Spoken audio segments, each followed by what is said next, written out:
You're watching India Today. I'm Nabila Jamal. Our continued coverage on the Parliament showdown. We saw Rahul Gandhi triggering a big storm in his first speech as the leader of opposition in the Lok Sabha. During the debate on the President's address, Rahul Gandhi evoked Lord Shiva, Guru Nanak Dev, Jesus Christ and Prophet Muhammad. But it was his remarks on Hindus that led to that massive showdown. While attacking the BJP and the Modi government, Rahul taunted the so-called Hindus are indulging in violence, saying that the BJP has been spreading hate 24/7, calling themselves as Hindus. Rahul was countered by the Prime Minister himself. The Prime Minister stood up, responded, saying that this is absolute insult to the Hindus of this nation. Painting all Hindus as violent is unfair. The Home Minister Amit Shah has also attacked Rahul Gandhi on the same. He demanded an apology from the Congress MP on calling Hindus violent. Shiv जी कहते हैं डरो मत, डराओ मत, अभय मुद्रा दिखाते हैं, अहिंसा की बात करते हैं, त्रिशूल को जमीन में गाड़ देते हैं, और जो लोग अपने आप को हिंदू कहते हैं वो 24 घंटा हिंसा हिंसा हिंसा, नफरत नफरत नफरत, असत्य सत्य असत्य। पूरे हिंदू समाज को हिंसक कहना ये गंभीर विषय है। सर, अगर आप हिंदू धर्म के जो महापुरुष हैं, महापुरुष छोड़िए, अगर आप शिव जी को देखें तो क्या हो रहा है सर?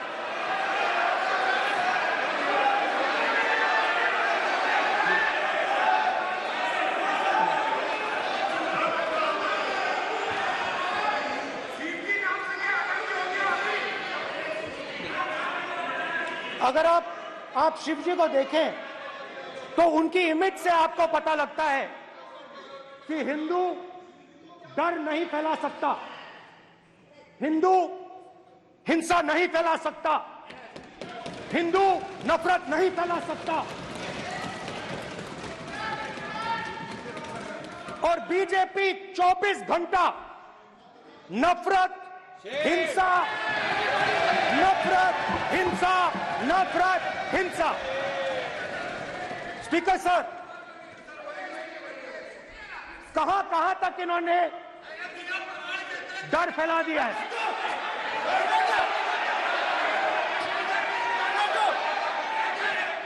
प्लीज सर, कहां तक इन लोगों ने डर फैला दिया? मैं आपको अयोध्या से शुरू करता हूं। सर नमस्कार,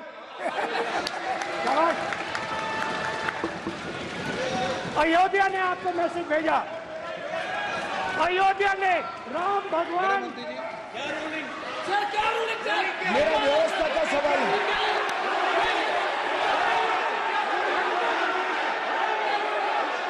इस सदन के नियमों की पुस्तिका, इससे कुछ सदस्यों को क्या मुक्ति दे दी गई है?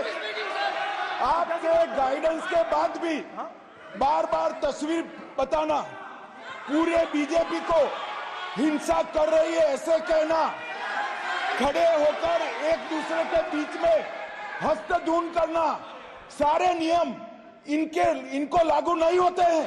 नियम मालूम नहीं है तो ट्यूशन रख ले साहब, सदन इस तरह से नहीं चल सकता है। ये सदन, मेरा आपसे आग्रह है कि ये सदन ऑर्डर में रहना चाहिए, नियमों के अनुसार रहना चाहिए। ये हम सभी सदस्यों का आपसे विनंती है। स्पीकर सर, आज सुबह में आया, राजनाथ सिंह जी ने मुस्कुरा के मुझे नमस्ते की,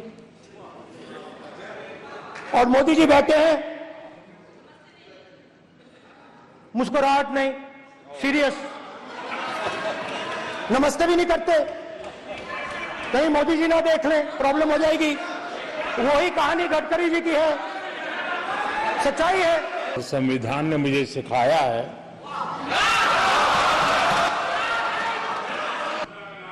कि मुझे विपक्ष के नेता को गंभीरता से लेना चाहिए। अयोध्या ने राम भगवान की जन्मभूमि, प्लीज ब्रदर, राम भगवान की जन्मभूमि ने बीजेपी को मैसेज दिया, और ये आपके सामने मैसेज बैठे हुए हैं। मैंने इनसे पूछा, कल कॉफी पी, इनसे मैंने पूछा बताइए, मैंने पूछा कि बताइए ये हुआ क्या। बीजेपी ने राम मंदिर का इनॉग्रेशन किया, बोलने दीजिए, राम मंदिर का इनॉग्रेशन किया। अरे भाई आप हार गए, उसको शासन करिए। नाम बोलने की कोई जरूरत नहीं, मैं भाषण दे रहा हूं, आप नहीं दे रहे हो। मुझे बोलना है जो बोलना है, मुझे नाम लेने की कोई जरूरत नहीं, मुझे जो बोलना है मैं बोलूंगा। तो अयोध्या ने मैसेज दिया और मैंने इनसे पूछा कि हुआ क्या, और इनका जवाब आया। मैंने उनसे पूछा कि आपको कब पता लगा कि आप अयोध्या में जीत रहे हो, और आपने कहा पहले दिन से मुझे पता था। सही बात। और मैंने कहा ये क्या हुआ, उन्होंने कहा राहुल जी अयोध्या में एयरपोर्ट बना, अयोध्या की जनता से जमीन छीनी गई और आज तक उन्हें मुआवजा नहीं मिला है। उन्होंने कहा, सही बात, उन्होंने कहा कि अयोध्या में जो भी छोटे छोटे दुकानदार थे, जो भी छोटी छोटी बिल्डिंग्स थी, उन सारों को तोड़कर गिरा दिया गया और उन लोगों को सड़क पर कर दिया गया। इन्होंने यह भी कहा कि अयोध्या के इनॉग्रेशन में अयोध्या की जनता को बहुत दुख हुआ, क्योंकि इनॉग्रेशन में अदानी जी थे, अंबानी जी थे, मगर अयोध्या का कोई नहीं था। और ये कारण था कि अयोध्या की जनता में, उनके दिल में नरेंद्र मोदी जी ने भय डाल दिया। उनकी जमीन ले ली, उनके घर गिरा दिए, और फिर अयोध्या के गरीब लोगों को, किसानों को, मजदूरों को मंदिर के इनॉग्रेशन तक नहीं जाने दिया। मंदिर के इनॉग्रेशन छोड़ो, उसके बाहर भी नहीं जाने दिया। और इसीलिए अयोध्या की जनता ने सही मैसेज भेजा। अच्छा, इन्होंने मुझे एक और बात बोली, 3 बार इन्होंने कहा कि 3 बार नरेंद्र मोदी ने टेस्ट किया, 2 बार क्या मैं अयोध्या से लड़ जाऊं, और सर्वेयर्स ने कहा अयोध्या में मत लड़ जाना, अयोध्या में मत लड़ जाना, अयोध्या की जनता हरा देगी। और इसीलिए प्रधानमंत्री वाराणसी गए और वहां बच के निकले। All right, there were a host of other issues that the leader of opposition, Rahul Gandhi, raised. He spoke with regards to the NEET controversy, saying that the NEET controversy really exposed the education department, the failure of the government. He spoke on the constitution and particularly Agniveers. He was countered by Prime Minister Modi himself. Let's have a listen. Agniveer शहीद हुआ, landmine blast में शहीद हुआ। मैं उसे शहीद कह रहा हूं, मगर हिंदुस्तान की सरकार उसे शहीद नहीं कहती। नरेंद्र मोदी उसे शहीद नहीं कहते हैं, नरेंद्र मोदी उसे अग्निवीर कहते हैं। उस घर को पेंशन नहीं मिलेगी, उस घर को कॉम्पेंसेशन नहीं मिलेगी, शहीद का दर्जा नहीं मिलेगा, मगर अग्निवीर को जवान नहीं कहा जा सकता। मैं नेता प्रतिपक्ष से विनम्रता पूर्वक अनुरोध करना चाहता हूं कि कृपया वह सदन को गुमराह करने की कोशिश न करें। अग्निवीर योजना के संबंध में बहुत सारे लोगों से 158 ऑर्गेनाइजेशन के साथ सीधा संवाद स्थापित हुआ है, उनके सुझाव लिए गए हैं, तब यह अग्निवीर योजना लाई गई है। बिना अग्निवीर योजना के बारे में समझे, बिना उस संबंध में कोई पूरी जानकारी हासिल किए इस तरीके से सदन को गुमराह करना, इसे कदापि उचित नहीं ठहराया जा सकता। महोदय, मैं तो आपसे ये अनुरोध करूंगा, इसे सदन की कार्रवाई से बाहर निकाला जाना। और अब एक नया फैशन निकला है, NEET.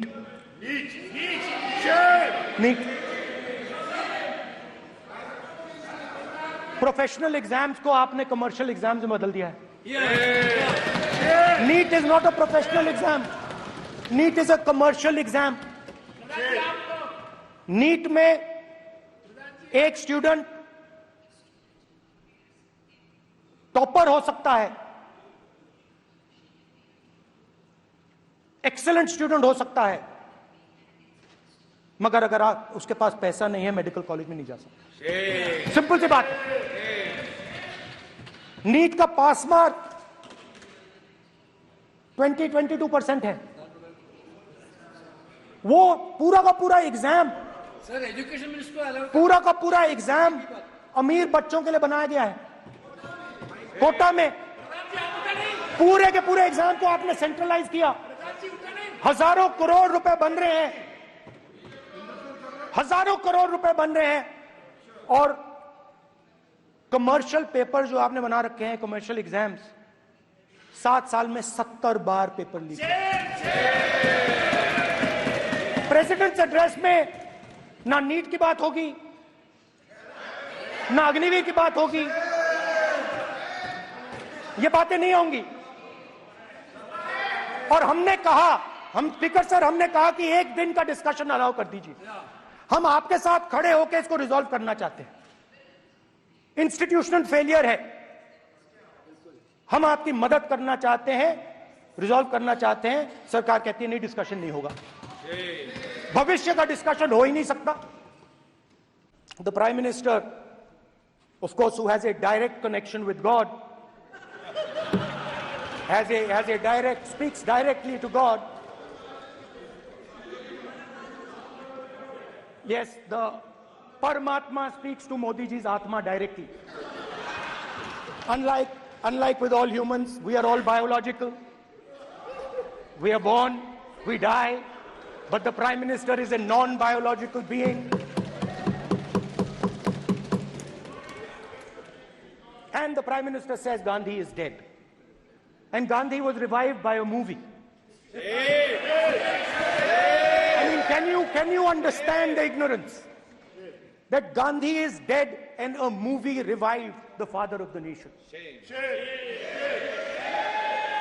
No, Gandhi is not dead. Gandhi is alive. There was a systematic, full-scale assault on the idea of India, on the Constitution, and also on millions and millions of people who resisted the ideas being proposed by the BJP, who resisted the attack on the Constitution. Many of us personally were attacked. In fact, some of our leaders are still in jail. One of our leaders has just recently been released. Another one is still in jail. And not only the opposition, but anybody who resisted the idea of concentration of power, of concentration of wealth, of aggression on the poor, of aggression on Dalits, minorities, tribals, was crushed. Violently crushed. People were put in jail. People were threatened. And I myself was attacked. I myself was attacked by order of the Government of India, by order, obviously, of the Prime Minister of India. 20+ cases, 2-year jail sentence, my house taken away, no problem. Relentless attack in the media, 24/7, every single day, abuse, attack. And then the most enjoyable and beautiful part of it, 55 hours of interrogation by the ED. No, which I really enjoyed. Because by the end of the interrogation, the officer off camera,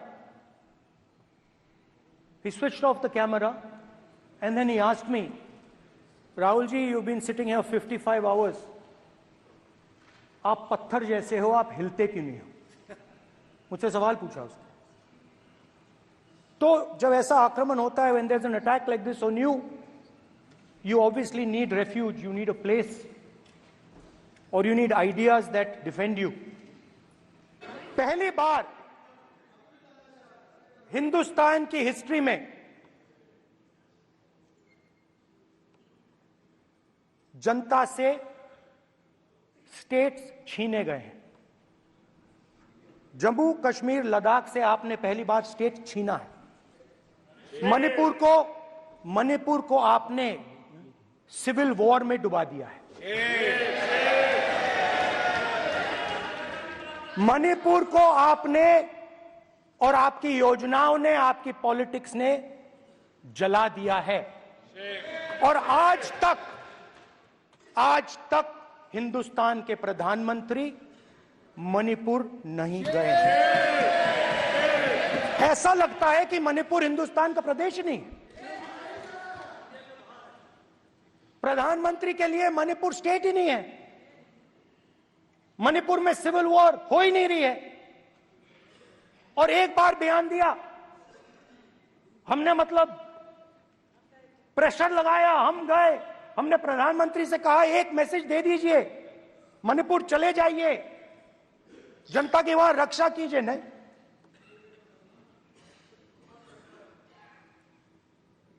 मैं वहां गया, cookies और मेहते से दोनों से मिला. आज तक नहीं, आंसर नहीं मिलेगा, मिल नहीं सकता. मणिपुर इनके लिए हिंदुस्तान का प्रदेश ही नहीं है. मणिपुर है ही नहीं. मणिपुर है ही नहीं, ना होम मिनिस्टर के लिए, ना प्रधानमंत्री के लिए, है ही नहीं, एग्जिस्ट नहीं करता. वो है ही नहीं. ना प्रधानमंत्री जाएंगे बोलेंगे कुछ नहीं, जैसे कुछ नहीं हुआ वहां पे. मैं रिलीफ कैंप में गया, एक औरत कांपती हुई, रोती हुई मुझे कहती है कि मैंने अपनी आंखों के सामने, हाँ मैं औरतों की बात कर सकता हूं, एक भाई मैं कर सकता हूं. एक भाई एक कर्तव्य निभा रहा. आप अपने संगठन में महिलाओं को नहीं डालते हो, मगर मैं औरतों की बात कर सकता हूं.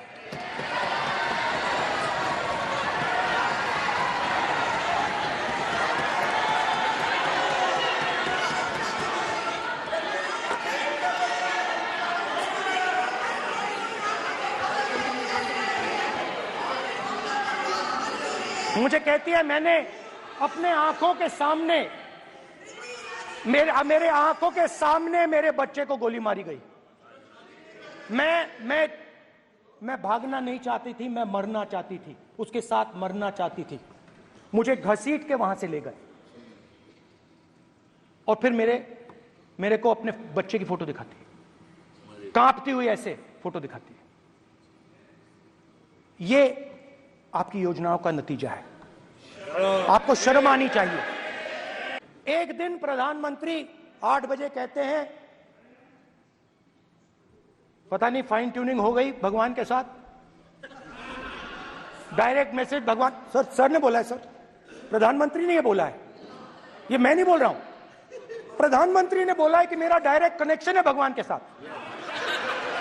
मैंने नहीं बोला, मैंने नहीं बोला. You are social media chief also told. एक मिनट प्लीज, एक मिनट तो एक पता मिनट नहीं- माननीय राहुल गांधी जी, एक मिनट, माननीय सुरेश, एक मिनट 8 प्लीज, एक मिनट रविशंकर जी, प्लीज एक मिनट। माननीय सदस्यगण, आप वरिष्ठ नेता हैं, सदन के नेता होते माननीय प्रधानमंत्री जी, और हम सबको माननीय प्रधानमंत्री जी का सम्मान करना चाहिए। ये सदन में हमेशा उच्च कोटि की परंपरा मर्यादा रही है। नो सर, नहीं, गौरव, अगर आपको स्पीकर सर, मैं कितनी पुरानी पार्टी है। गौरव, स्पीकर सर, मैं रिस्पेक्ट कर रहा हूं। ये प्रधानमंत्री के शब्द हैं, मेरे शब्द नहीं हैं। ये प्रधानमंत्री जी ने कहा है, पब्लिक में, मीडिया को कहा है कि मैं बायोलॉजिकल नहीं हूं, मेरा डायरेक्ट कनेक्शन भगवान के साथ है। मैं नहीं बोल रहा हूं, प्रधानमंत्री मोदी जी ने बोला है। तो पता नहीं उस टाइम 8 बजे भगवान का मैसेज आया होगा हिंदुस्तान, वही मगर फिर श्री राम ने आपको दूसरा मैसेज दे दिया अयोध्या में। भगवान का मैसेज आया होगा, मोदी जी नोटबंदी कर दीजिए। नोटबंदी कर दिया, डायरेक्ट ऊपर से आया मैसेज, ऑर्डर आया खटाक। और अलग अलग ऑर्डर आते हैं। अदानी जी वाला ऑर्डर आता है, बंबई एयरपोर्ट अदानी जी को ऊपर से ऑर्डर आता है, खटाखट ऑर्डर आते हैं। तो नोटबंदी कर दी। स्मॉल और मीडियम बिजनेसेस जो हैं, जो हिंदुस्तान की रोजगार की रीढ़ की हड्डी है, बैकबोन है, उड़ा दिया, खत्म कर दिया। आज नतीजा यह है कि ये जो भी करना चाहे करें, हिंदुस्तान के युवाओं को रोजगार नहीं मिल सकता। Job creation backbone is broken, finish, खत्म। नोटबंदी की, गलत जीएसटी लागू की, उड़ा दिया। अब मैं सोचता हूं, पहले मैं सोचता था ये पता नहीं कैसे हुआ, अब मैं समझता हूं कि ये अदानी जी, अंबानी जी जैसे लोगों के लिए किया गया था। ये रास्ता साफ करने का तरीका था, रास्ता साफ करने का तरीका था। इनकम टैक्स डिपार्टमेंट उनके पीछे पड़ा रहता है।